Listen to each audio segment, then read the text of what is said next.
Bismillahirrahmanirrahim.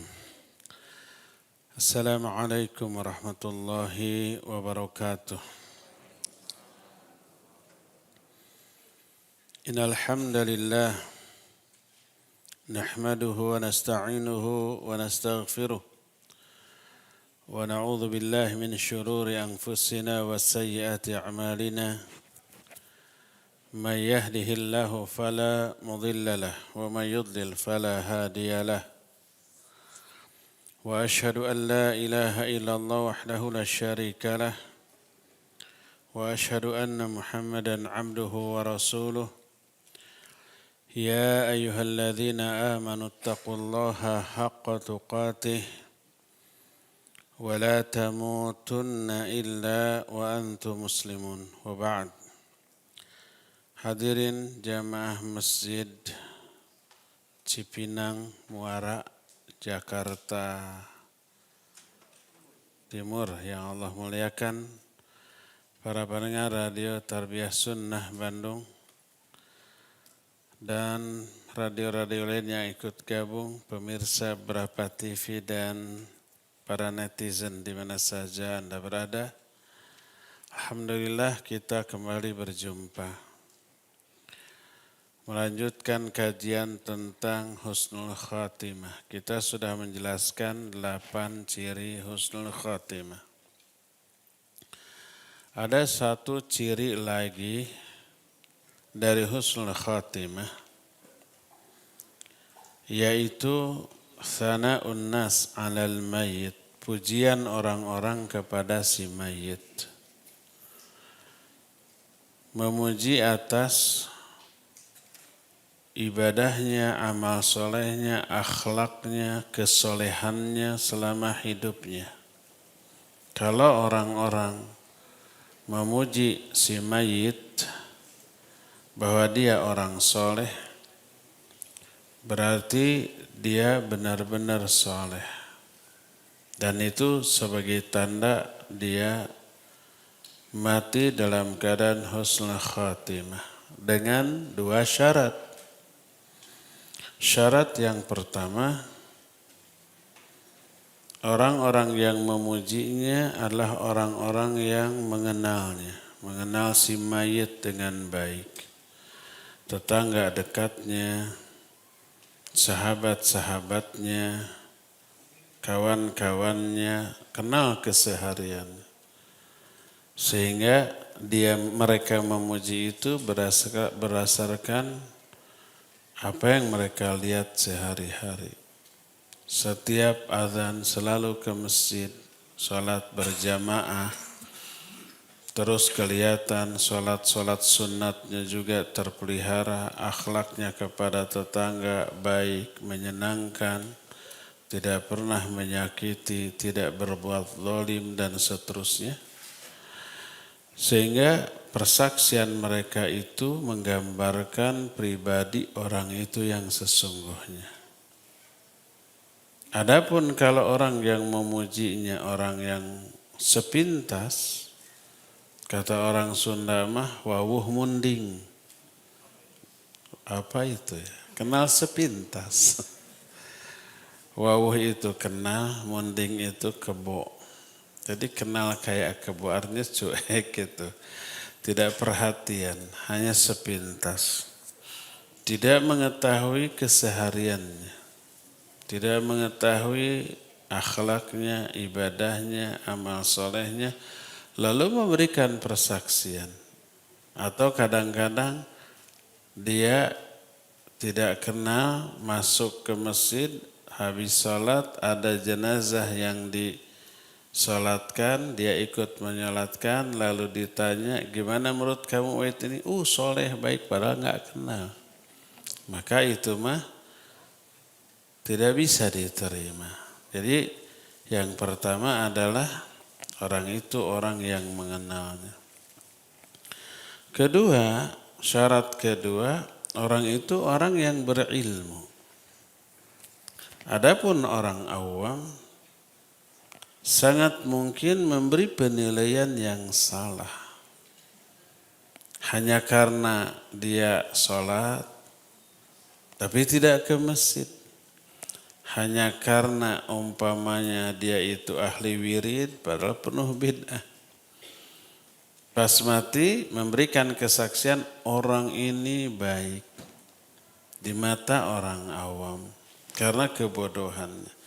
Padahal di mata Allah atau dalam pandangan orang-orang yang berilmu, orang ini menambah-nambah syariat. Orang ini terjerumus ke dalam banyak kebid'ahan. Dan bid'ah kata Imam Ibnu Qayyim itu lebih dahsyat, lebih besar dosanya daripada maksiat. Nah, karena itulah maka syarat yang kedua orang memberi pujian itu, orang itu adalah orang yang berilmu. Dengan ilmunya mereka memberi penilaian yang baik kepada orang ini. Ya. Jadi kalau ada mayit mati lalu dipuji, minimal oleh dua orang. Dua orang ini orang yang mengenal si mayit, dan dua orang ini orang yang suka ngaji, tahu mana benar salah, mana sunnah bid'ah, mana yang hak dan yang batil, maka pujian itu menjadi indikasi orang ini benar-benar soleh. Ada banyak hadis dalam masalah ini. Pertama hadis yang diterima dari Anas radhiyallahu anhu. Kata Anas, murra 'ala Nabi sallallahu alaihi wasallam bi jinazatin fa uthniya 'alaiha khaira wa tataba'atil alsunu bil khair fa qalu kana ma 'alimna yuhibbullaha wa rasulah fa qala Nabiullah alaihi salatu wasallam wajabat wa murra bi jinazatin fa uthniya 'alaiha syarra wa tataba'atil alsun laha bisyarr faqalu bi'sal mar'u kana fi dinillah faqala Nabiullah alaihi salatu wassalam wajabat faqala Umar fuddiya laka abi wa ummi murra bi jinazatin fa uthniya 'alaiha khaira faqulta wajabat wa murra bi jinazatin fa uthniya 'alaiha syarra faqulta wajabat faqala Rasul sallallahu alaihi wasallam man athnaitum 'alaihi khaira wajabat lahul jannah wa man athnaitum 'alaihi syarra wajabat lahul jannah al malaikatu syuhada'ullahi fis sama wa antum syuhada'ullahi fil ard antum syuhada'ullahi fil ard antum syuhada'ullahi fil ard wa fi riwayatin wal mu'minun syuhada'ullahi fil ard innal lillahi malaikatan tantiqu ala alsinati bani adam bima fil mar'i min al khairi wasyarri. Kata Anas, suatu saat ada jenazah lewat di hadapan Nabi SAW. Tentu saja dipanggul, bukan aclog-aclogan sendiri. Bukan jalan sendiri. Namanya jenazah berarti orang itu sudah mati. Lewat. Orang-orang memuji orang ini dengan kebaikan. Ini orang soleh. Dan diikuti oleh orang-orang lain yang mengenalnya. Mereka berkata, kana ma'alimna yuhibbullaha wa rasulah. Sebatas yang kami tahu orang ini dulunya mencintai Allah dan Rasulnya. Jadi mayit ini dipuji. Maka berkata Nabi SAW, wajib 3 kali. Terus datang lagi mayat. Dipanggul lagi ya. Lalu orang-orang mencela bahwa orang ini orang buruk. Orang ini orang jahat. Orang ini orang fasik. Mereka mengatakan bi'sal mar'u kana fi dinillah. Seburuk-buruk orang tentang agama Allah orang ini nih. Jadi dicela. Maka Nabi SAW pun mengatakan wajibat, wajibat, wajibat. Wajib, wajib, wajib 3 kali. Umar penasaran kan tepupuguhnya tegugur te angin. Tiba-tiba wajib, wajib, wajib, wajib apa? Lalu Umar menyatakan fudiyalaka abi wa ummi. Ini maknanya bukan sumpah, kan ada perkataan para sahabat bi abi anta wa ummi. Sering disalah terjemahkan. Demi engkau, bapakku dan ibuku, kan gitu ya. Ini sumpah. Padahal kalimat itu bukan sumpah, maknanya adalah bapak ibuku menjadi tebusan bagimu ya Rasulullah. Saking Rasul itu diagungkan dan lebih dicintai dari apapun. Bapak ibunya siap untuk dijadikan tebusan. Bapak ibuku menjadi tebusan bagimu ya Rasulullah. Tadi ada jenazah yang lewat lalu dipuji orang, engkau bilang wajib, wajib, wajib. Ada lagi jenazah yang lewat dicaci orang, engkau pun menyatakan wajib, wajib, wajib 3 kali. Apa maksudnya? Maka Rasul SAW bersabda, siapa saja yang engkau puji dengan kebaikan, ketika matinya wajib bagi dia surga. Dan siapa saja yang kalian cela ketika matinya wajib dia masuk neraka. Pasti itu. Para malaikat adalah para saksi Allah di langit. Sedangkan kalian para saksi Allah di muka bumi. Kalian para saksi Allah di muka bumi. Kalian para saksi Allah di muka bumi 3 kali. Nabi SAW menyatakan begitu. Dan dalam riwayat lain orang-orang mukmin adalah para saksi Allah di muka bumi. Sesungguhnya Allah memiliki para malaikat yang berbicara melalui lisan manusia tentang penilaian seseorang baik atau buruknya. Orang memuji itu digerakkan oleh malaikat. Malaikat berbicara melalui lisan dia. Atau orang mencela itu juga malaikat berbicara melalui lisan orang-orang mukmin terhadap orang tersebut. Oleh karena itu, kalau ada orang mati lalu dipuji oleh orang-orang yang mengenalnya. Dan yang memuji ini orang berilmu, minimal suka ngaji. Apalagi kalau para ustadznya. Lalu memberikan testimoni, kesaksian orang yang mati ini orang soleh, wajib baginya surga, dipastikan dia masuk surga. Hadis ini riwayat Imam Bukhari, Imam Muslim, Imam An-Nasai dan imam-imam ahli hadis lain dengan sanad yang sahih. Ini hadis pertama. Jadi pujian orang kepada si mayit menjadi tanda bahwa dia ini husnul khatimah. Hadis kedua dari Abul Aswad Ad-Daili, dia berkata, Ataitul Madinah wa qad waqa'a biha maradun wa hum yamutuna mautan dhari'a. Fajalastu ila Umar ibn Khattab radhiyallahu an. Fa marra janazatun fa uthniya khaira faqala Umar wajabat.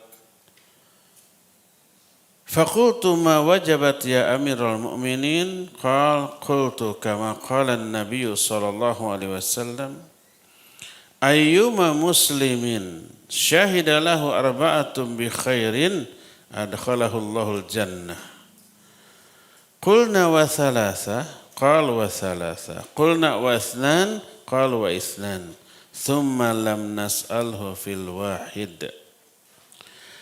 Kata Abul Aswad Ad-Daili, Abul Aswad itu seorang tabi'in. Aku datang ke Madinah. Saat itu di Madinah ada wabah, penyakit. Orang banyak meninggal secara dadakan. Banyak. Mungkin COVID? Mungkin. Wallahu a'lam.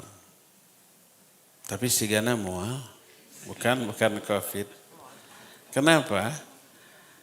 Karena konon COVID itu tidak bisa hidup di udara yang suhunya di atas 25 derajat Celciusnya. Di udara panas nggak bisa. Jadi saat itu di Saudi sana enggak. Kenapa di Saudi kemarin ada COVID? Walaupun panas, tapi kan orang-orang hidupnya di dalam ruangan, di mobil ber-AC-nya, COVID-nya hidup. Gitu. Makanya ketika awal munculnya COVID, di bandara-bandara AC itu dimatikan atau disetting di atas 25 derajat Celcius. Panas, hareudang bayeung yang. Awal COVID itu saya baru pulang dari Aqsa, pas kloter terakhir, rombongan terakhir yang boleh masuk. Jadi pas pulang ke Yordania dulu, gerah banget itu. Di mana? Di bandara. Kita sampai tanya ke petugas, kenapa ini gerah? Biasanya adem di bandara kan ada AC. Ini sengaja disetting harus di atas 25 derajat Celcius untuk membunuh virus COVID tersebut. Gitu tak. Jadi di zaman dahulu kan belum ada AC-nya, kayaknya bukan COVID lah. Jadi aku datang ke Madinah, saat itu ada wabah. Orang banyak mati dadakan. Lalu aku duduk di samping Umar bin Khattab radhiyallahu anhu. Lalu lewatlah jenazah. Di kumaha? Digotong. Lalu orang-orang memuji, ini orang soleh, orang baik. Kata Umar, wajib. Cuma sekali Umar ngomong. Aku bertanya, wahai Amirul Mukminin, apa yang dimaksud dengan wajib? Kata Umar, aku berkata sebagaimana Nabi SAW juga berkata. Beliau bersabda, Muslim mana saja yang ketika mati disaksikan kebaikan oleh 4 orang temannya, Allah akan masukkan dia ke dalam surga. Disebut 4 orang. Kami bertanya bagaimana kalau 3 orang? Dijawab, iya 3 orang juga. Kami bertanya lagi bagaimana kalau 2 orang? Dijawab, iya 2 orang juga. Dan kami tidak bertanya kalau 1 orang. Jadi nggak tahu jawabannya kalau 1 orang gimana tuh ya. Hadis ini juga dikeluarkan oleh Imam Bukhari dalam kitab Sahih Bukhari. Dengan sanad yang sahih yang menjadi dalil pujian orang yang hidup kepada yang mati itu tanda husnul khatimah. Hadis yang ketiga. Berkata Nabi sallallahu alaihi wa alihi wasallam, "Ma min muslimin yamutu fa yashhadu lahu arba'atu min ahli abyati ziranihi al-adnain annahum la ya'lamuna minhu illa khaira illa qala Allah tabaraka wa ta'ala qad qabiltu qawlakum aw qala bi syahadatikum wa ghafartu lahu ma la ta'lamun." Tidak ada seorang pun muslim yang mati lalu disaksikan oleh 4 orang tetangga terdekatnya bahwa mereka tidak mengenal orang ini kecuali kebaikan. Kelihatan setiap hari 5 kali ke masjid selalu. Tetangganya baik, ramah. Kalau ada yang sakit, dia selalu menengok. Kalau ada kerja bakti, dia selalu lebih dulu keluar, ya tenaganya, ya kue-kuehnya, ya peralatannya, semua yang dibutuhkan. Kalau ada rumah tetangga yang ambruk, dia yang mengkoordinir, hayu kita rame-rame bantu. Pokoknya baik, ibadahnya baik, akhlaknya baik, sosialnya juga baik. Semua tetangga mengenalnya demikian. Tidaklah orang mati lalu dipuji oleh tetangga terdekatnya, kecuali Allah berkata, aku terima ucapan kalian. Atau dalam riwayat lain, aku terima persaksian kalian dan aku ampuni dosa si mayit, dosa-dosa yang tidak kalian ketahui. Kenapa orang-orang memuji? Apakah orang ini sama sekali nggak punya aib, nggak punya dosa, nggak punya salah? Bukan, pasti punya, pasti ada. Tapi mereka tidak tahu. Mereka tidak mengetahui karena begitu sempurnanya Allah Azza wa Jalla menutupi aib orang itu. Sehingga kesalahan, aib dan dosanya itu tidak diketahui orang. Yang orang tahu hanya kebaikannya. Lalu dipuji sebagai orang soleh.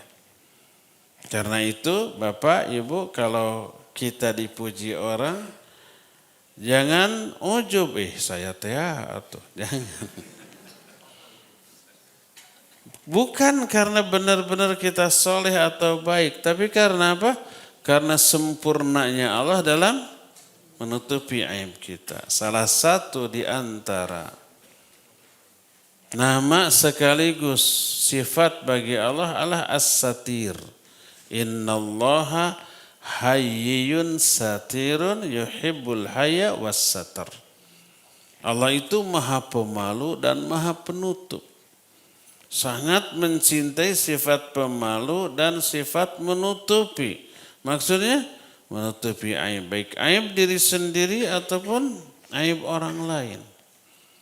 Kita mungkin punya masa lalu yang kelam. Itu aib bagi kita. Tutup. Jangan sampai ada orang lain tahu walaupun orang terdekat kita. Pasangan kita, istri atau suami, sahabat dekat kita. Jangan diceritakan masa lalu kita yang kelam. Biar itu rahasia antara kita dengan Allah, tapi tobati. Jangan sampai asik nggak ada yang tahu, terus saja gitu. Tobati. Yang sudah lalu terjerumus biarlah berlalu. Dan tobati, maka itu menutupi aib diri sendiri. Kalau diberitahukan dulu ya, saya sebelum hijrah begini. Pokoknya semua keburukan pernah dilakukan.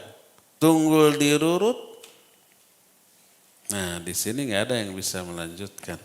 Catang dirumpak. Artinya segala dilabrak gitu. Walaupun itu membahayakan asal senang. Tunggul dirurut, catang dirumpak itu bahasa Indonesianya membabi buta. Tahu babi? Babi itu nggak bisa nengok kiri kanan kan? Nyeruduk terus. Sudah nggak bisa nengok kiri kanan, buta lagi. Jadi apa yang ada di depan diseruduk walaupun itu membahayakan. Mungkin yang diseruduk itu jurang masuk, mungkin yang diseruduk itu batu gitu. Akhirnya mencelakakan diri. Itu yang dimaksud tunggul dirurut, catang dirumpak. Nah, dulu begitu, asal senang dilakukan walaupun haram. Rahasiakan. Kalau kita beritahukan, walaupun sudah taubat sekarang. Itu namanya mujaharah. Dan mujaharah itu dosa. Mengakibatkan dosa kesalahan dia tidak diampuni. Rasul sallallahu alaihi wasallam menyatakan, kullu ummati mu'afan illal mujahirin. Semua dosa umatku itu akan dimaafkan. Kecuali mujahirin. Bukan muhajirin, beda. Ini mujahja'nya, jimnya didahulukan daripada haknya. Kalau muhajirin haknya lebih dulu. Kalau muhajirin artinya orang-orang yang hijrah. Ini mujahirin dari mujaharah. Jahara yujahiru mujaharatan fahuwa mujahir. Mujahir adalah orang yang memberitahukan aib-aibnya. Kata para sahabat, apa mujahirin itu? Beliau menyatakan wa minal mujahara. Di antara bentuk mujahara adalah seorang hamba melakukan dosa maksiat di malam hari lalu Allah tutup. Allah rahasiakan. Allah cover itu aibnya. Besok paginya dia cerita ke temannya, amilku fil bariha kata wa kata, di malam saya sudah gini. Seru loh. Nah, dia mengoyak tabir kehormatan dia sendiri di hadapan orang, itulah mujaharah. Nggak boleh kita mengungkit aib diri sendiri. Apalagi aib orang. Mengungkit aib orang namanya apa? Ghibah. Tidak boleh. Ya. Jadi banyak dosa yang kita lakukan tapi orang tidak tahu. Makanya orang memuji. Disangka nama soleh padahal salah. Maka Nabi SAW, Abu Bakar As-Siddiq mengajarkan doa kalau orang memuji kita 3 kalimat. Allahumma la tu'akhidni bima yaqulun. Ya Allah, jangan engkau azab aku karena pujian mereka. Waghfirli ma la ya'lamun. Ampuni aku dari dosa-dosa yang tidak mereka ketahui. Mereka memuji kita karena tidak mengetahui aib kita, dosa kita ya. Apa kata Abdullah bin Mas'ud radhiyallahu anhu? Seandainya dosa dan maksiat itu berbau, ada aroma yang enggak sedap yang keluar dari tubuh kita, niscaya tak ada seorang pun yang mau duduk dekat denganku. Itu sekali Abdullah bin Mas'ud tuh. Jadi seandainya setiap orang dosa badannya bau, kayak kentut gitu, punten. Niscaya nggak akan ada orang yang mau dekat duduk denganku. Bayangkan kalau dosanya gede. Jangankan bau bangkai gitu ya, kita 3 hari aja nggak mandi, orang nggak ada yang mau dekat dengan kita. Polusi, ya enggak. Jadi kalimat kedua, waghfirli ma la ya'lamun. Ampuni aku dari dosa-dosa yang tidak mereka ketahui. Kalimat ketiganya, waj'alni khairam mimma yadhunnun. Jadikan aku lebih baik daripada dugaan mereka. Mereka menduga kita soleh, jadikan aku lebih soleh daripada dugaan mereka. Jadi apa yang dikatakan oleh orang berupa pujian kepada si mayit, lalu Allah menyatakan qabiltu qaulakum au qabiltu syahadatakum wa ghafartu lahum wa la ta'lamun. Aku terima persaksian kalian dan aku ampuni dosa-dosa dia yang tidak kalian ketahui. Karena itulah maka kenapa pujian para sahabat waktu itu kepada si mayit merupakan persaksian Allah Azza wa Jalla. Mewakili Allah memberikan persaksian di muka bumi. Sebagaimana kata Nabi SAW, antum syuhada'ullahi fil ard. Kalian saksi-saksi Allah di muka bumi. Yang dimaksud kalian tadi orang-orang mukmin yang berilmu. Sebuah riwayat dari Ibnu Mas'ud radhiyallahu anhu tentang para sahabat. Kata Ibnu Mas'ud, innallaha yanzuru ila qulubil ibad. Fawajada anna qalba Muhammadin sallallahu alaihi wasallam khaira qulubil ibad. Fastafahu li nafsihi wa bta'athahu li risalatihi. Sesungguhnya Allah melihat kepada hati semua hambanya dari awal sejak zaman Nabi Adam sampai orang yang nanti terakhir pada hari kiamat, oleh Allah dilihat hatinya. Orangnya belum ada, Allah kan maha mengerti perkara gaib. Apa yang belum terjadi Allah tahu. Allah telah hati semua hamba. Allah menemukan hati Muhammad SAW sebaik-baik hati hamba. Lalu Allah memilih beliau untuk dirinya dan mengutus beliau untuk membawa risalahnya. Ini alasan kenapa Nabi terakhir, Nabi akhir zaman yang diutus adalah orang yang namanya Muhammad bin Abdullah, dilahirkan di Mekah. Bukan kita, orang Sunda, orang Indonesia. Bukan kita, orang Asia, tapi orang Arab. Arabnya Quraisy Mekah dan di tahun itu namanya Muhammad bin Abdullah. Kenapa? Karena beliau manusia dengan hati terbaik. Allah tak salah pilih. Ini risalah ini berat. Gak boleh sembarang orang memikulnya. Harus orang terbaik. Ternyata Nabi kita Muhammad SAW. Lalu thumma yanzurullah ila qulubil ibad ba'da qalbi Muhammadin sallallahu alaihi wasallam. Fawajada anna quluba ashabihi khaira qulubil ibad. Lalu Allah melihat kembali kepada hati-hati semua hamba setelah hati Muhammad sallallahu alaihi wasallam. Allah menemukan hati-hati para sahabatnya sebaik-baik hati setelah hati Nabi SAW. Hati yang terbaik hati Abu Bakar, Umar, Uthman, Ali dan para sahabat. Allah tak salah pilih menentukan orang-orang yang akan menjadi pendamping Nabi-Nya. Dulu saya waktu kecil suka ngelamun ketika mendengar, membaca sirah Nabi SAW. Begitu kagumnya kepada para sahabat, kita ngelamun. Aduh, andai saya dilahirkan saat itu di Mekah, pasti saya akan menjadi Abu Bakarnya. Pernah ngelamun gitu enggak? Jujur, saya pernah. Kalau saya waktu itu ada di sana, saya akan menjadi sahabat terdekat. Ditutur-tutur Nabi teku saya gitu. Tanya, umur berapa ya? Ya SD SMP lah.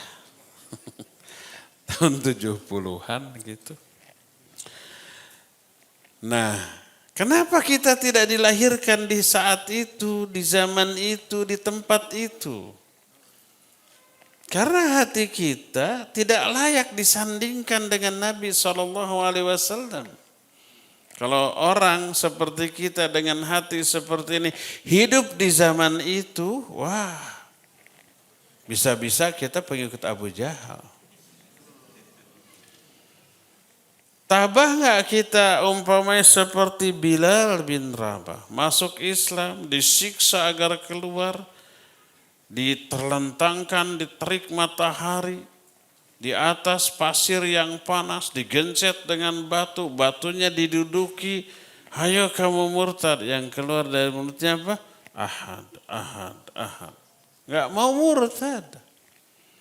Khubbab tahu enggak? Seorang pandai besi, masuk Islam, didatangi oleh orang-orang kafir Quraisy, dipaksa keluar, dipaksa menghina Nabi SAW dengan ancaman. Apa ancamannya? Mereka ngambil besi yang membara di perapian, diangkat di atas kepalanya, kalau enggak ini bakal ditempelkan di kepala. Enggak mau menghina Nabi SAW. Akhirnya tempelkan, jeros, kebayang panas dan sakitnya. Sanggup gak kita begitu? Ammar bin Yasir radhiyallahu anhuma dengan ibunya namanya Sumayyah disiksa habis-habisan. Kalau Yasir bapaknya Ammar diikat dua kaki, dua tangannya oleh 4 tambang. Diikatkan ke kuda, lalu kudanya dihentak suruh lari ke 4 arah yang berbeda. Apa yang terjadi? Copot-copot tuh. Sumayyah ibunya bagaimana? Saya nggak berani menggambarkannya, ngeri. Sampai mereka Sumayyah itu syahidah pertama dalam sejarah Islam. Sampai Ammar bin Yasir radhiyallahu anhu datang, ya Rasulullah, kami telah menerima siksaan yang bila siksaan itu ditimpakan kepada sebuah gunung, niscaya gunung itu hancur berkeping-keping. Apa kata Nabi? Isbir ya Ammar, fa inna lakumul jannah. Sabar wahai Ammar, bagi kalian surga. Sanggup nggak kita begitu? Nggak akan. Karena itulah maka orang dengan hati seperti kita, kalau dihidupkan di sana nggak akan sanggup menjadi pengikut setia Nabi SAW. Alhamdulillah dengan hati seperti ini dihidupkan di zaman ini, lumayan tidak fasik-fasik amat. Lumayan masih dapat hidayah sunnah.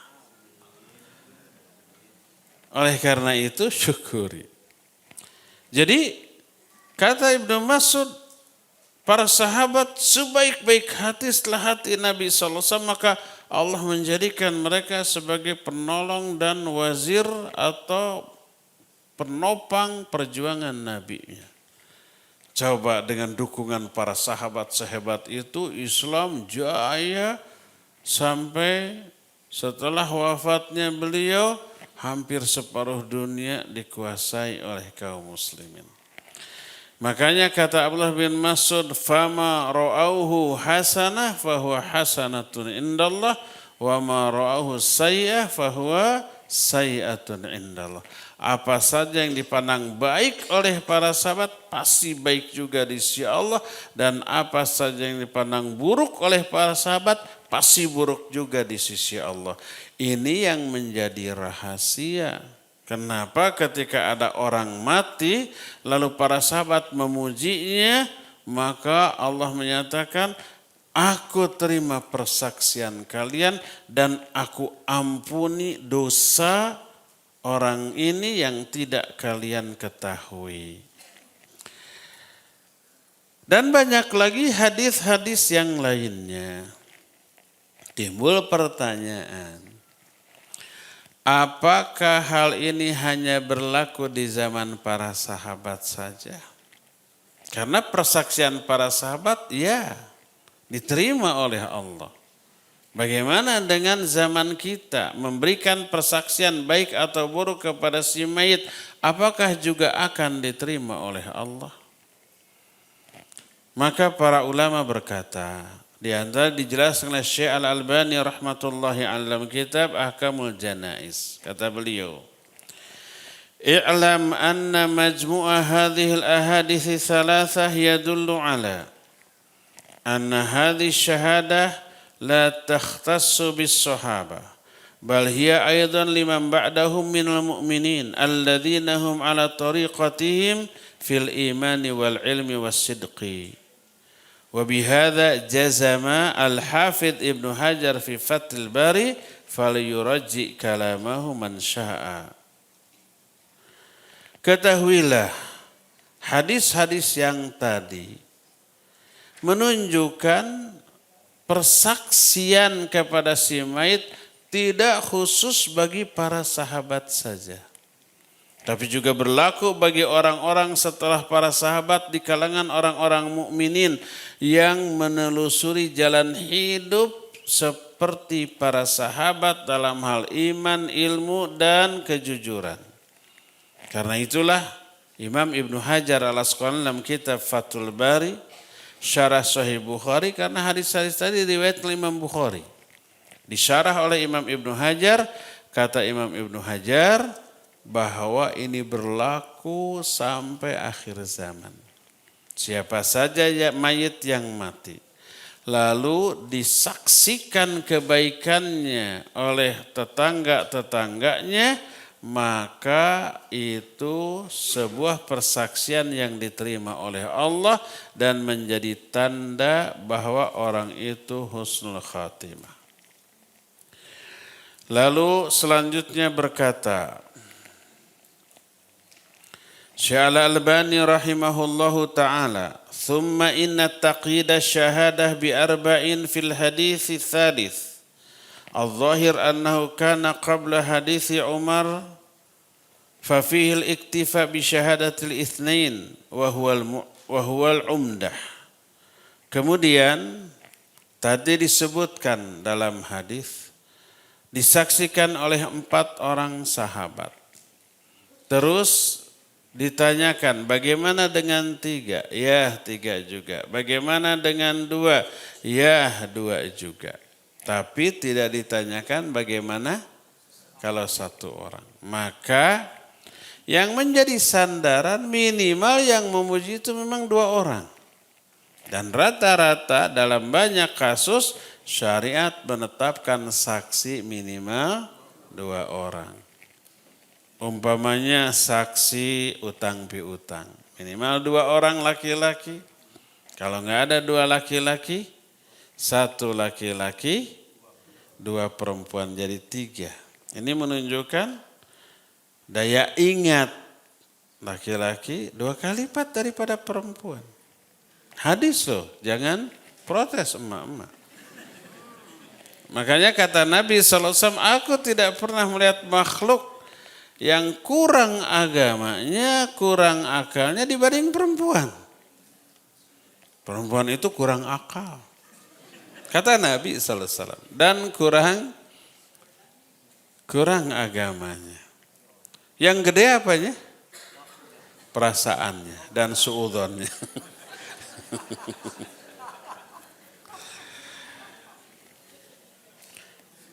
Maka para istri Nabi bertanya, apa yang dimaksud? Wanita itu makhluk yang kurang akal dan kurang agama. Lalu dijawab, bukankah ketika wanita haid atau nifas, dia tidak boleh sholat, tidak boleh saum? Ya, itu kurang agamanya. Bukankah persaksian seorang lelaki sebanding dengan persaksian 2 orang perempuan? Ya, itu kurang akalnya. Jangan ke saya protes emak-emak. Kepada Nabi SAW kalau berani.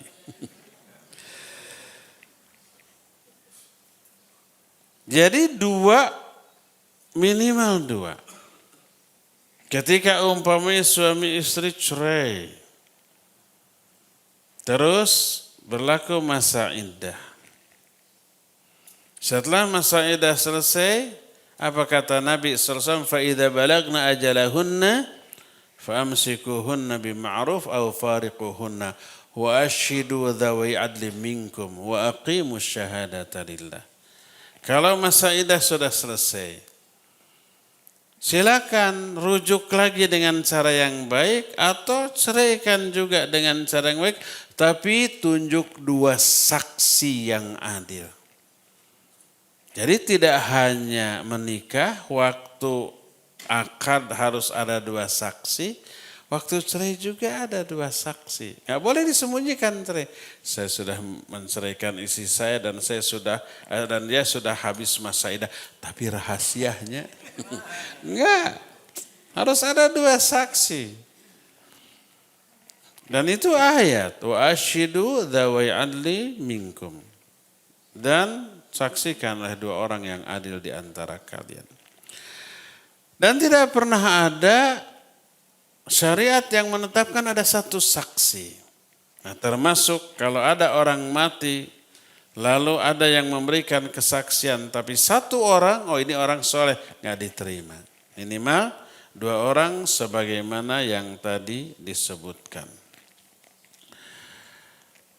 Akan tapi sayangnya hadis-hadis tadi banyak disalahfahami dan disalah aplikasikan oleh orang. Betapa seringnya kita mendengar, menyaksikan kalau ada orang mati. Lalu setelah menyolatkan atau kadang-kadang seketika menguburkan. Ada ustadznya atau tokohnya pidato. Lalu mengatakan, hadirin sekalian, apakah si mayat ini khair? Khair. Saleh? Saleh. Kalau orang ini ahli maksiat, ada nggak yang berani? Enggak, jahat. Ada nggak? Nggak, karena tuh bisa digeruduk sama keluarganya. Bukan itu yang dimaksud. Kadang-kadang orang yang ditanya adalah orang yang sepintas, nggak kenal dengan si mayit. Apa orang ini khair? Khair. Salih? Salih.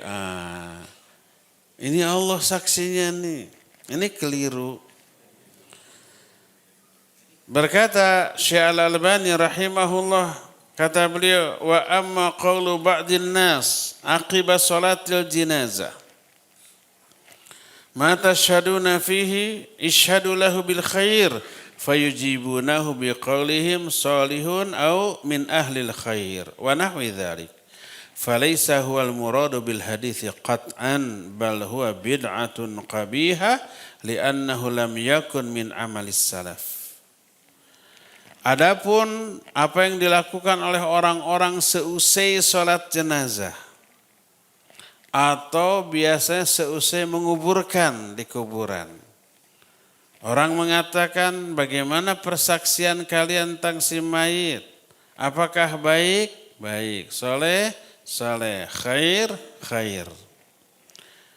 Maka bukan demikian yang dimaksud oleh hadis ini. Bahkan itu adalah bid'ah qabihah. Qabihah itu buruk. Karena tidak pernah diamalkan oleh generasi salafus soleh. Oleh para sahabat, oleh generasi tabi'in, tabi'ut tabi'in dan yang sejenisnya. Dan itu dijamin tidak murni. Karena tidak akan ada orang yang berani mengatakan jahat. Walaupun pada kenyataannya adalah jahat. Ada orang sholat enggaknya. Paling setahun 2 kali, Idul Fitri, Idul Adha. Jumat juga enggak, atau seminggu sekali. Terus mati. Lalu dikatakan, apa orang ini khair? Khair semuanya. Bahkan ada, saya menyaksikan sendiri. Ada orang mati ode. Gak tahu ode, gak gaul Bapak. Overdosis. Baik mabuk atau ngedrugs gitu, ngenarkoba, berbusa, mati gitu. Disolatkan, padahal gak pernah sholat. Lalu pas setelah dikuburkan, hadirin apakah orang ini khair? Khair. Baik, bayangkan. Matinya su'ul khatimah, selama hidupnya gak pernah kelihatan sholat. Pas mati disolatkan, dikuburkan, apa orang ini soleh? Soleh, khair, khair. Gitu. Itu persaksian palsu. Kenyataannya orang ini toleh bukan soleh. Toleh itu lawan dari soleh. Fasik ahli maksiat, tapi memberikan kesaksian sebagai orang yang soleh, tentu saja ini bertolak belakang. Jadi salah satu di antara tanda husnul khotimah adalah orang itu dipuji setelah kematiannya oleh minimal berapa? 2 orang. Apalagi kalau banyak puluhan ratusan. Dan syaratnya yang mau disaksi itu 2. Pertama, orang yang mengenal si mayit sehari-hari. Kalau nggak mengenal, gimana bisa memberikan persaksian? Ya. Dosa besar itu, syahadatuz zur. Ala unabbiukum bi akbaril kabair. Mau enggak aku beritahukan kepada kalian tentang dosa-dosa besar? Pertama asyirku billah. Syirik kepada. Yang kedua, uququl walidain. Menyakiti kedua orang tua. Wa kana muttaki'an thumma jalasa. Saat itu beliau berdiri bersandar lalu duduk, dan yang ketiganya ala wa syahadatu zur ala wa qaulu zur. Ingat, ketiganya memberi persaksian palsu atau ucapan yang dusta. Jadi kalau orang ini jahat, nggak pernah ibadah, fasik, matinya juga su'ul khatimah. Lalu ditanya, orang ini khair, kita katakan khair, saksi palsu. Dosa besar, ya, tidak boleh. Jadi yang pertama, orang tersebut yang beri persaksian adalah orang yang mengenal ini, yang kedua orang yang berilmu. Inilah salah satu di antara ciri husnul khatimah. Ada satu tambahan. Bagaimana kalau orang mati di tengah-tengah kejadian yang heboh? Baik kejadian itu berupa sesuatu yang menjadi fenomena alam, seperti pas mati, pas terjadi gerhana. Pas mati, pas hujan besar. Pas mati, pas ada petir menyambar. Atau pas mati, pas cerah. Sering orang mengait-ngaitkan antara kematian seorang dengan kejadian yang sedang terjadi. Ya, ini sebenarnya nggak ada kaitannya. Itu namanya ilmu cocokologi, dicocok-cocokkan. Padahal tidak berkaitan. Nah, pernah terjadi di zaman Nabi SAW. Seseorang meninggal. Siapa? Ibrahim, putra dari Nabi SAW. 11 bulan meninggal. Lagi lucu-lucunya. Kata orang Sunda mah kembang buruan. Kembang itu apa? Bunga. Buruan itu halaman. Ibarat bunga di halaman bikin seger, menghibur, wangi gitu kan. Nah itu jadi peribahasa anak yang lagi lucu-lucunya itu disebut apa tadi? Kembang buruan. Aduh lucunya luar biasa. Meninggal. Sedih Nabi SAW sampai menangis. Di galentoran itu Ibrahim. Ini gak ada terjemahannya. Di galentoran itu diciumi sampai basah tuh. Saking sayangnya beliau menangis. Semua sahabat juga ikut menangis. Merasakan kesedihan yang dirasakan oleh Nabi SAW. Ketika itu terjadi, maka terjadi gerhana matahari total. Suasana jadi gelap. Kita pernah kan mengalami gerhana matahari total ya? Apa yang terjadi? Gelap kan? Gelap. Maka para sahabat mengaitkan dahsyatnya Nabi SAW ketika beliau bersedih, alam pun ikut bersedih. Waktunya, timingnya pas.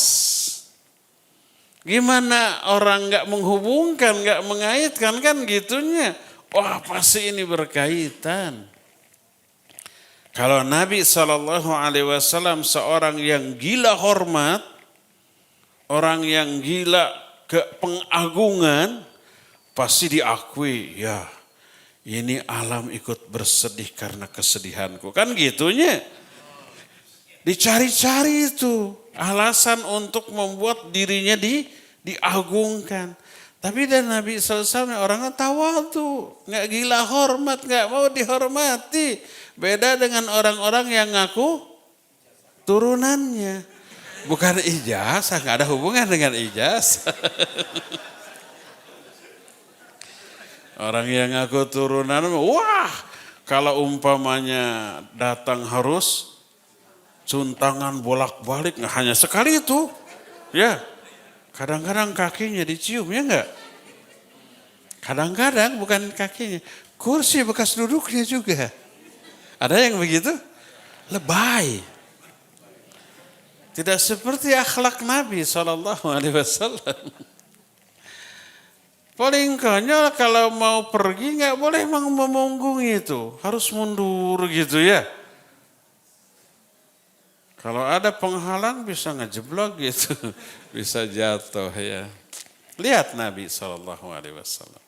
Langsung beliau bantah bahwa matahari dan bulan hanyalah dua di antara tanda-tanda kebesaran Allah. Kedua-duanya tidaklah mengalami gerhana karena kematian seseorang atau karena kelahiran seseorang. Sebagaimana dijelaskan dalam salah satu hadis. Hadis ini diterima dari sahabat yang menjelaskan Ibrahim alaihissalam meninggal. Kemudian terjadilah gerhana. Lalu orang-orang mengaitkan. Lalu Nabi SAW naik ke atas mimbar lalu berkhutbah memuji dan menyanjung Allah. Lalu berkata, amma ba'd. Ayuhan nas, inna ahlal jahiliyah kanu yaqulun. Inna syamsa wal qamar la yakhsifani illa limauti azimin. Wa innahuma ayatan min ayatillah. La yankhasifani limauti ahadin wala lihayatih. Walakin yukhawifullahu bihi ibadah. Fa idza ra'aitum syai'an min dhalik fafza'u ila dzikrillah wa du'aihi wa istighfarihi wa ila sadaqah wal itaqah wa shalah fil masajid hatta tankashifa. Hai manusia, orang-orang jahiliyah, mereka berkata bahwa matahari dan bulan tidaklah terjadi gerhana kecuali karena kematian seorang yang agung. Dikait-kaitkan, dicocok-cocokkan. Jadi kata Nabi SAW itu kebiasaan jahiliyah, mencocok-cocokkan tersebut. Dan sesungguhnya matahari dan bulan dua di antara ayat-ayat Allah. Keduanya tidaklah gerhana karena kematian seorang atau kehidupan seorang, tapi Allah menakut-nakuti hambanya dengan hal itu. Maka apabila kalian melihat hal tersebut, bersegeralah melakukan zikrullah, berdoa, istighfar, sholat dan sedekah di masjid-masjid sampai selesai gerhananya.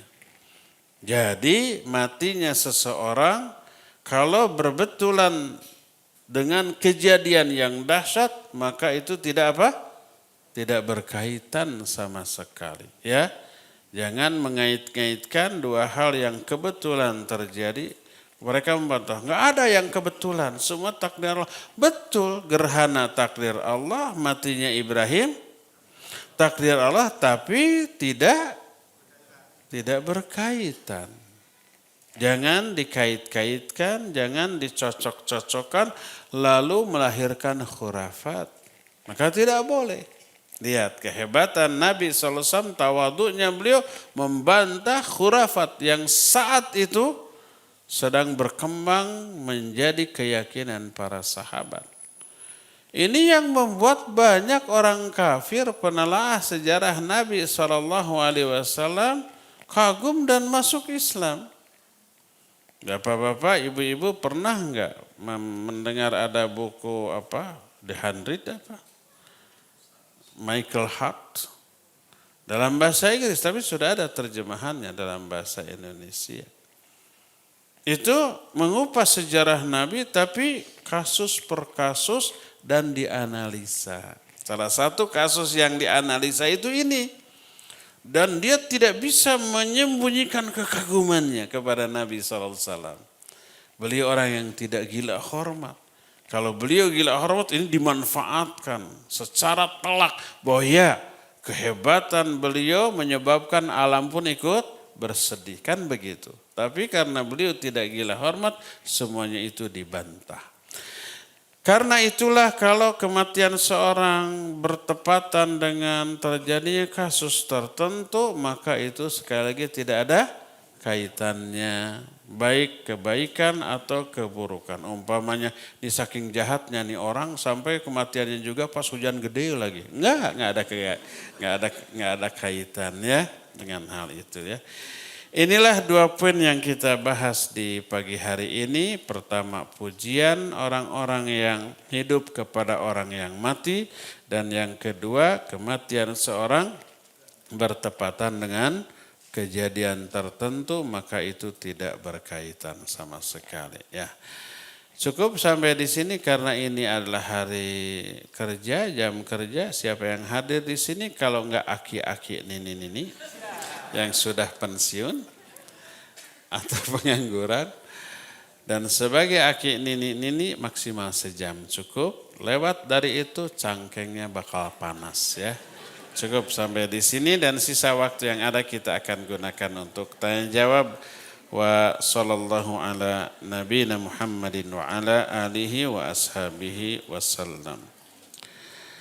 Kalau bapak-bapak ada yang mau langsung bertanya dipersilakan. Kalau emak-emak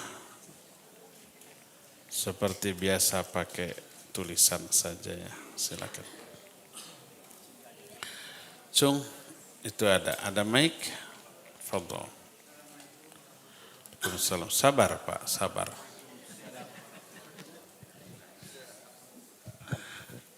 Mau tanya Ustadz, tentang kesaksian kepada mayit, bagaimana kalau kesaksian itu disampaikan oleh non-muslim Ustadz?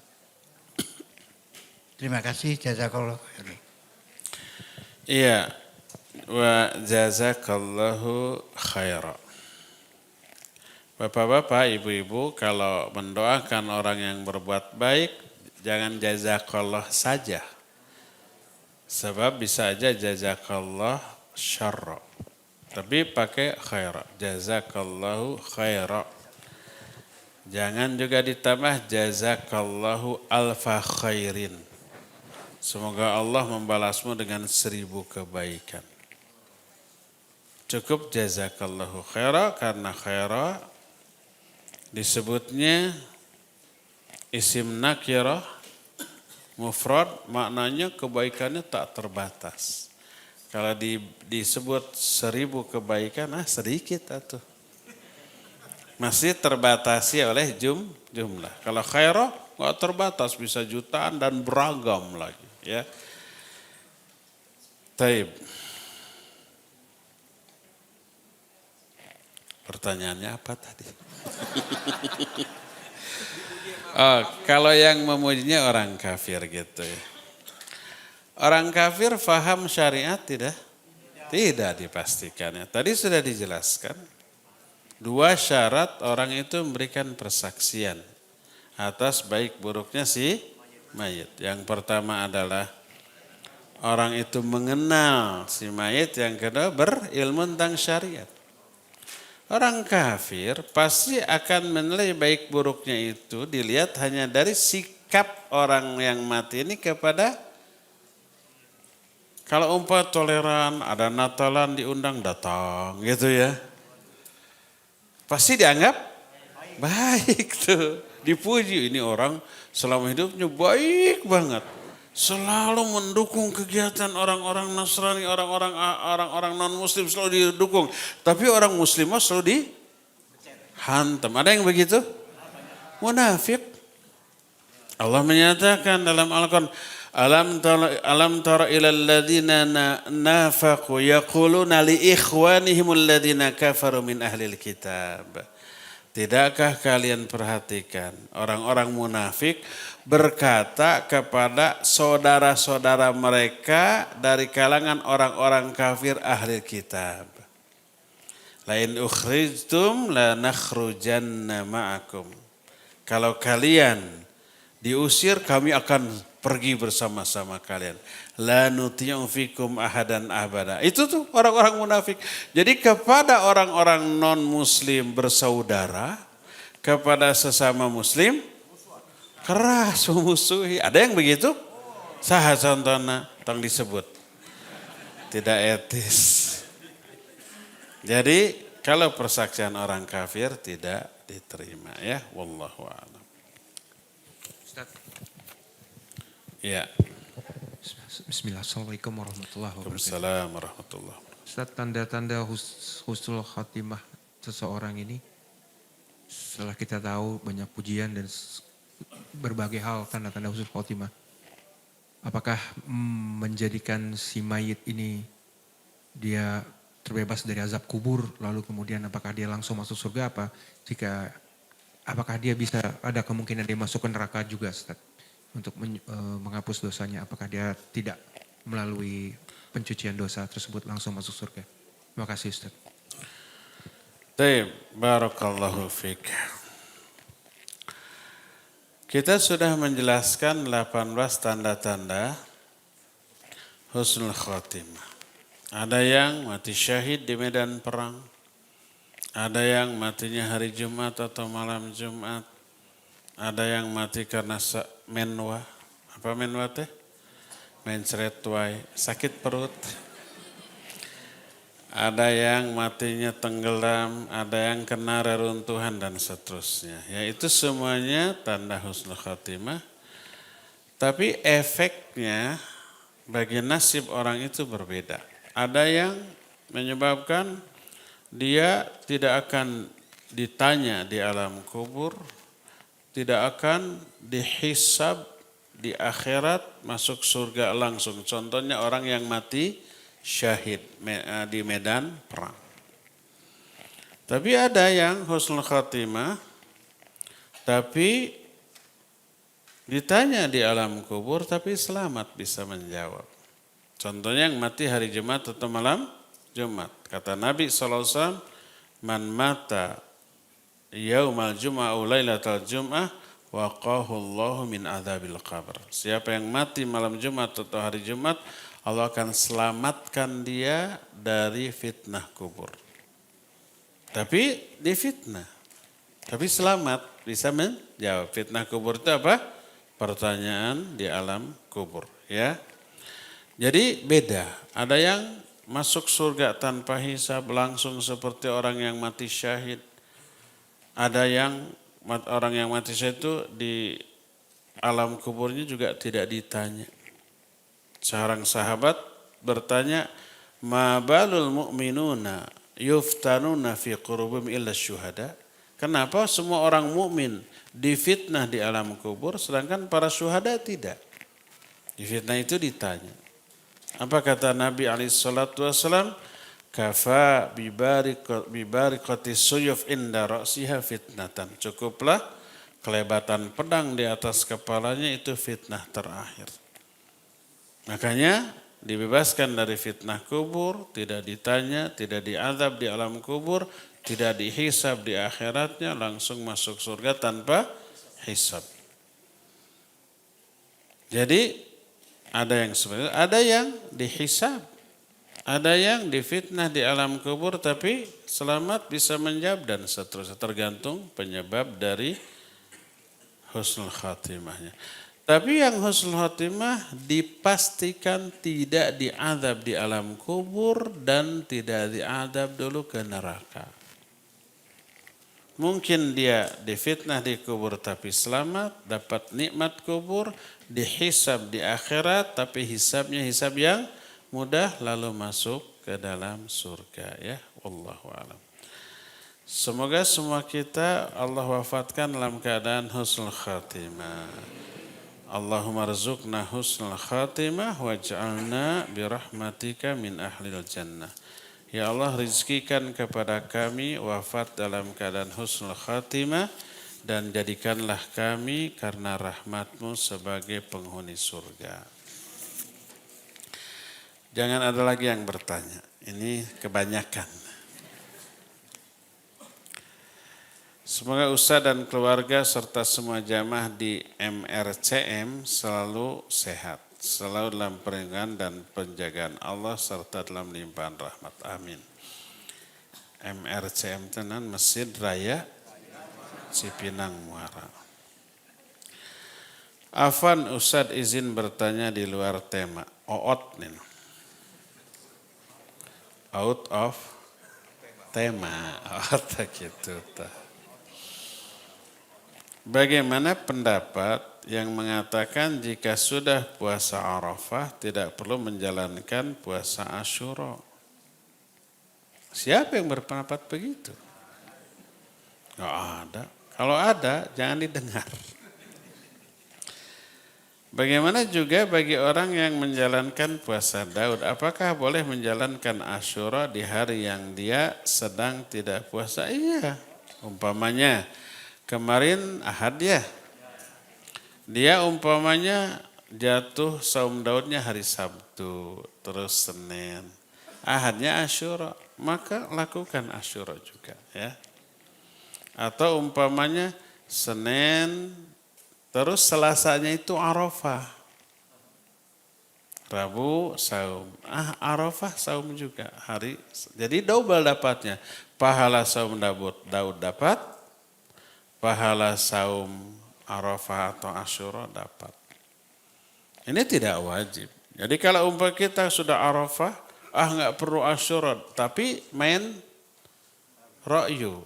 Karena Arafah itu menghapus setahun yang lalu dan setahun yang akan datang. Jadi Muharram masih sudah kehapus nih. Gak perlu saum lagi kan gitu. Dia menyangka faidah saum itu hanya menghapus dosa saja. Padahal selain menghapus dosa juga ada apa? Pahala. Pahala itu tidak dihitung. Bighairi hisab innama yuwaffas sabirun ajrahum bighairi hisab. Tanpa hitungan. Terus penyebab masuk surga. Ya Rasulullah dullani ala amalin adkhulu bihil jannah. Ya Rasulullah tunjukkan kepadaku satu amalan yang menyebabkan aku masuk surga. Apa kata beliau? Fa'alaika bisyam la mithla lahu. Kalau gitu kamu harus saum. Saum itu tidak ada bandingannya. Jadi banyak faedah saum bukan hanya sekadar menghapus dosa ya. Jadi tidak benar kalau sudah Arafah tidak perlu Asyura, enggak benar ya.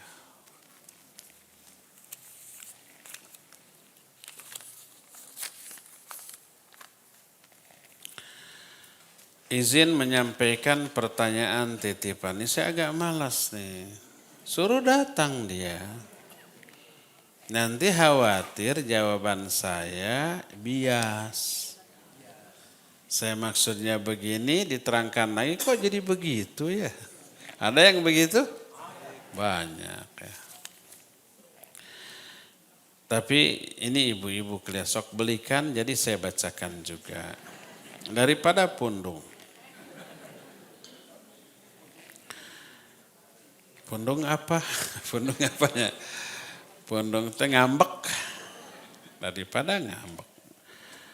Ngambeknya ibu-ibu gimana? Seorang teman membeli hasil kebun dari si A. Soal cerita nih. Dulu ingat waktu SD ada soal ceritanya. Saya pikir kalau sudah lulus nggak dapat lagi nih. Ini dapat juga ternyata.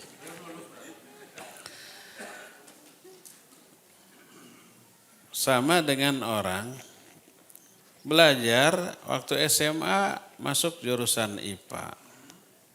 Perguruan tinggi ngambil jurusan teknik. Setelah lulus kok ujiannya ekonomi ya. Ujian hidupnya masalah ekonomi. Ternyata setelah dibayar baru tahu kalau buah yang dijual hasil memetik dari tanah wakaf. Wakaf dalam kurung pemakaman.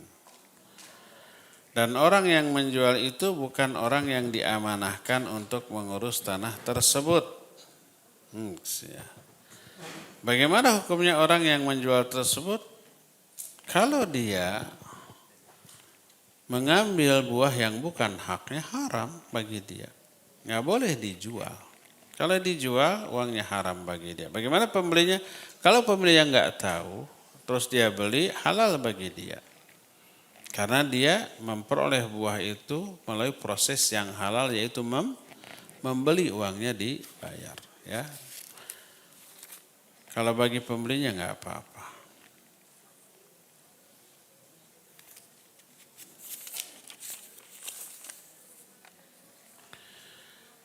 Alhamdulillah kehidupan kami cukup.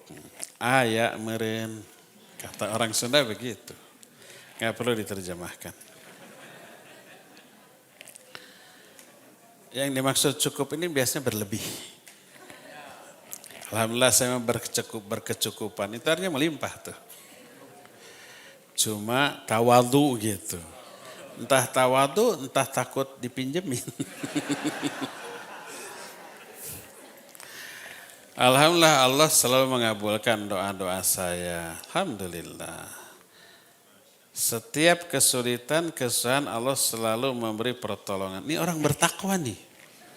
Wa may yattaqillah yaj'al lahu makhraja wa may yattaqillah yaj'al lahu min amrihi yusra.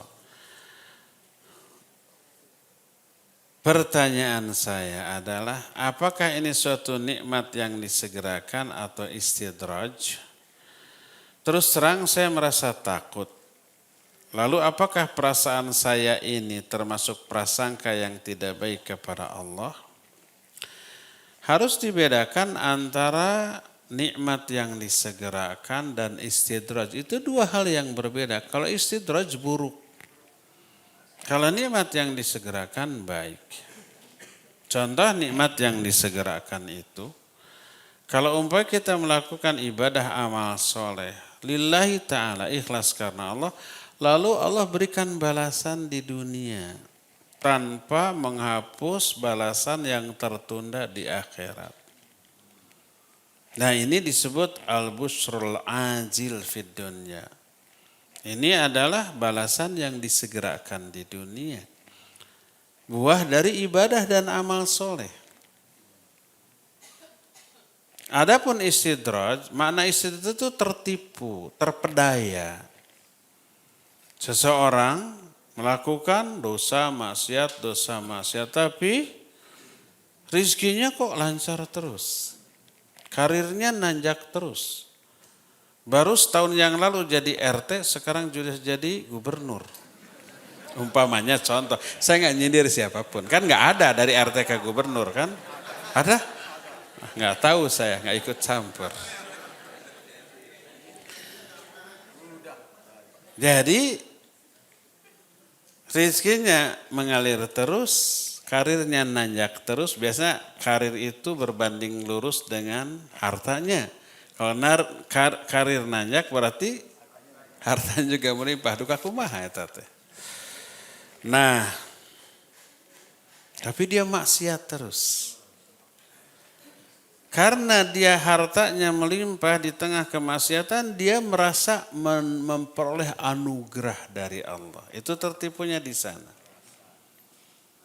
Dia merasa dapat anugerah, padahal Allah murka. Allah memberi harta, jabatan, kekuasaan, pangkat dalam rangka mengazab dia. Allah ingin mengazab dia dengan hartanya. Jangan disangka orang kaya itu bahagia loh, jangan. Pusing mereka. Karena apa? Karena makin banyak harta makin harus difikirkan, digolangkan. Diinvestasikan ke sini buat usaha ini, usaha itu harus difikirkan enggak? Harus. Harus dikontrol? Harus. Dan itu bikin pusing, bikin capek. Akhirnya makan enggak enak, makan enggak teratur. Akhirnya apa? Di dalam tubuhnya bersarang beragam penyakit. Pabrik gula, diabetes. Pabrik lemak, buncit, gemrot. Pabrik kolesterol, asam urat. Kalau sudah begitu, apa yang harus dimakan? Mau makan yang enak-enak, yang gurih-gurih, kolesterol naik. Yang manis-manis, diabetes naik. Ya, yang hijau-hijau, kacang-kacangan baik untuk jantung. Asam urat naik. Yang dimakan sayur bening. Tidak boleh pakai garam gitu. Uang banyak, untuk apa itu? Ada nggak orang yang konon katanya punya triliunan, cash, pakai bunker, tapi hidupnya menderita di bawah tekanan beragam pihak? Itu tidak menjadi jaminan kebahagiaan. Allah ingin mengazab orang-orang seperti itu dengan hartanya. Itulah yang disebut dengan apa? Istidraj. terpedaya, dia merasa dapat anugerah, padahal sedang diazab melalui hartanya, kekuasaannya, pangkatnya, jabatannya, popularitasnya, dan seterusnya ya. Nah itulah perbedaan antara nikmat yang disegerakan dengan istidraj. Nah sekarang si emak ini yang bertanya, dilihat dari tulisannya ya. Apakah dia tadi semua doanya dikabul? Hartanya berlimpah, ditulisnya cukup, padahal yakin ini berlimpah.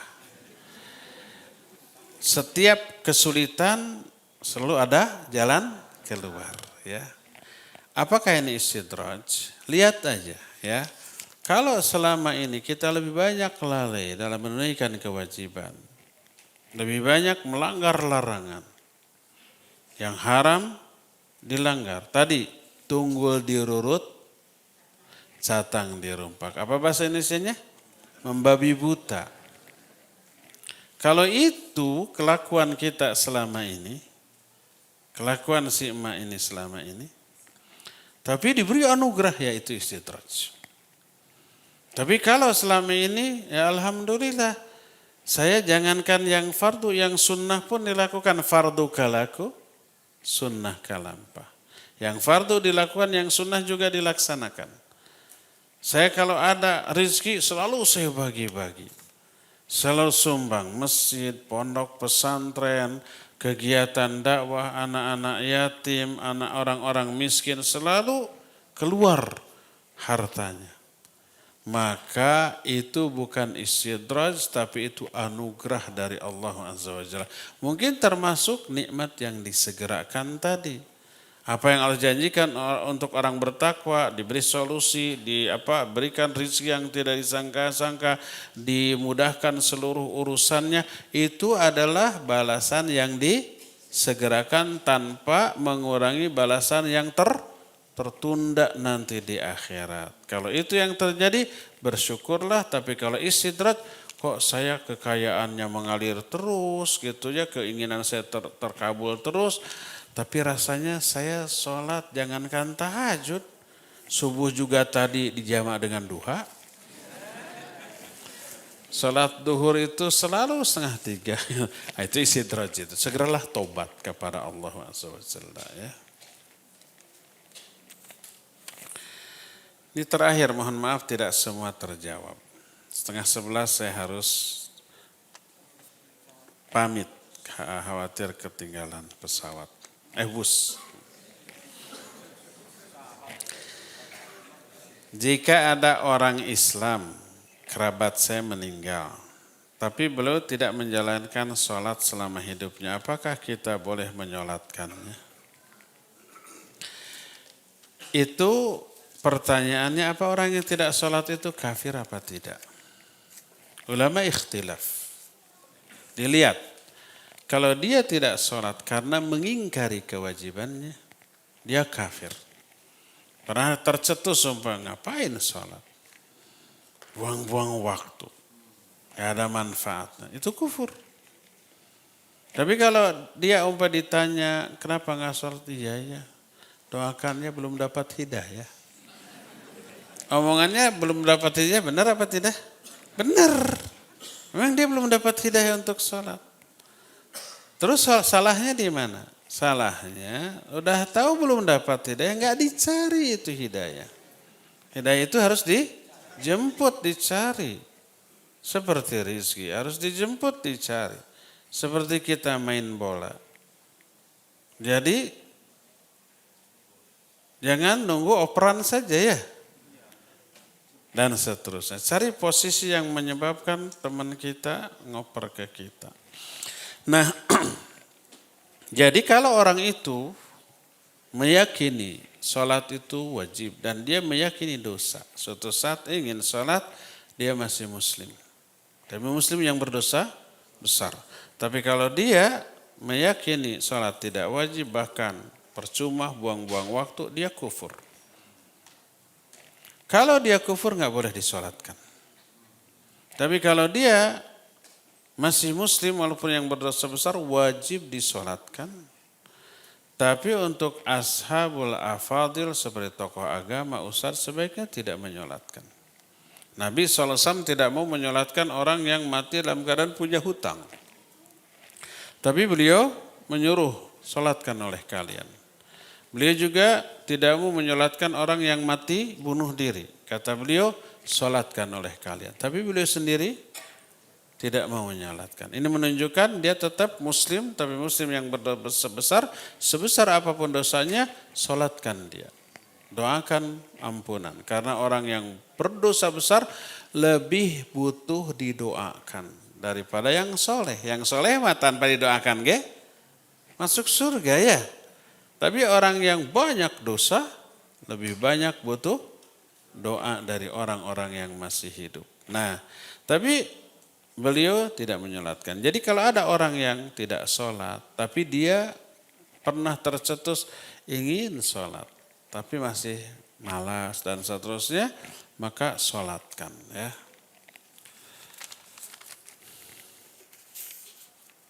Terakhir. Kalau menyiapkan kafan untuk nanti, kalau kita sudah wafat bagaimana hukumnya? Boleh. Ada seorang sahabat diberi hadiah kain yang agak bagus oleh Nabi SAW. Senang yang menghadiahinya manusia terbaik. Lalu dia menyatakan, saya ingin ketika saya mati, saya dikafani oleh kain pembelian Rasul SAW.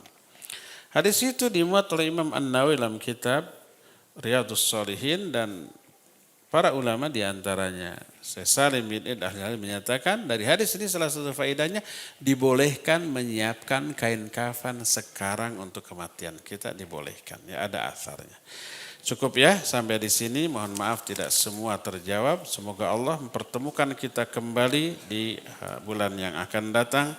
Subhanakallahum bihamdik asyhadu an la ilaha illa anta astaghfiruka wa atubu ilaik walhamdulillahi rabbil alamin. Wassalamualaikum warahmatullahi wabarakatuh.